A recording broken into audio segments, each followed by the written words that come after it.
We are all spiritual Helen Kellers. A thought-provoking idea once understood. On June 2nd, 1880, Helen Keller was born. At a very young age, she developed an unknown illness. It caused her to lose her sight and hearing, which in return she became mute. She could not communicate or understand the world around her. She became out of control and aggressive towards her own family. She was afraid and in fight or flight. She chose to defend herself. Being extremely lucky to have such loving parents, at 6 she went to a school for the blind. There she met Anne Sullivan. Anne Sullivan helped her slowly with unconditional love and kindness. She began to understand the world around her. Once relaxed enough to learn, she was taught on her hand how to feel for certain letters. First terrified, now in fascination. She wanted to know everything. As she learned, she became calmer and back to a loving awareness state. She realized she's not alone. There's a whole universe of people out there who want to help her and people who love her. The first thing Anne Sullivan did was bring Helen Keller in a carriage in a circle for a very long time, until she thought she was very far away. I'm sure that must have been terribly frightening in a way. We're all alone, yet we're all together on this planet. We're alone in our observation, yet atomically, we're connected to everything.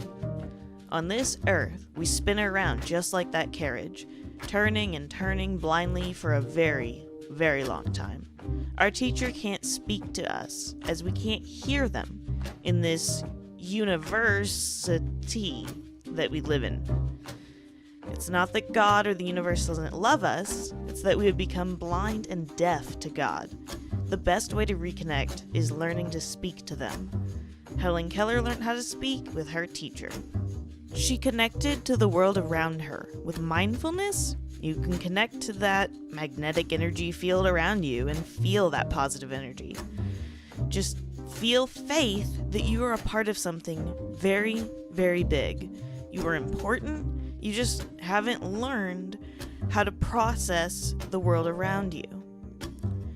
When we open our minds and decalcify our pineal gland, we're healing our natural brain abilities before we became sick. Be it an illness or pesticide-filled food, we've been diseased to not feel this connection of universal love. This extra higher consciousness itself is a higher self, or as some people say, 5D. What if our schools could teach this to children early on? This connection to the universe, knowing you are loved. Feed the children organic, healthy, non-processed foods with real vitamins that haven't been cooked out. This generation will be so healthy when they can see the world around them again as beautiful. We might be able to deactivate these illnesses with medicine and therapy that brought Helen Keller her life back. She was very young when helped. The brain's hypnosis frequency is theta, and children are at this brainwave state for their childhood. It allows them to be more creative, have fun, and play pretend. It's prime time for them to learn like a sponge. If we nurture this brain development correctly and add mindfulness classes to curriculums, when these healthy children run the world someday, there will be so much more peace. Not only did Helen Keller become peaceful by having her health helped, she was able to help others. At age 24, she graduated with honors, earning a Bachelor of Arts degree. She became an author of 12 books and continued to inspire for years, and still to this day. We need to help our children so they can help future generations to come. We cannot see through our eyes, rather we see through our trust. Helen Keller put so much trust into Anne Sullivan. She became an amazing woman. Helen couldn't see Anne. We can't all see our connection to Source or God. Some of you can, and that's awesome, keep it up. But for those who are still waking up, they are in a Helen Keller fight or flight stage. The human brain is so complex. For all the people who have certain mental illnesses, these cause hallucinations and delusions so incredibly realistic that a person cannot tell the difference between it and reality.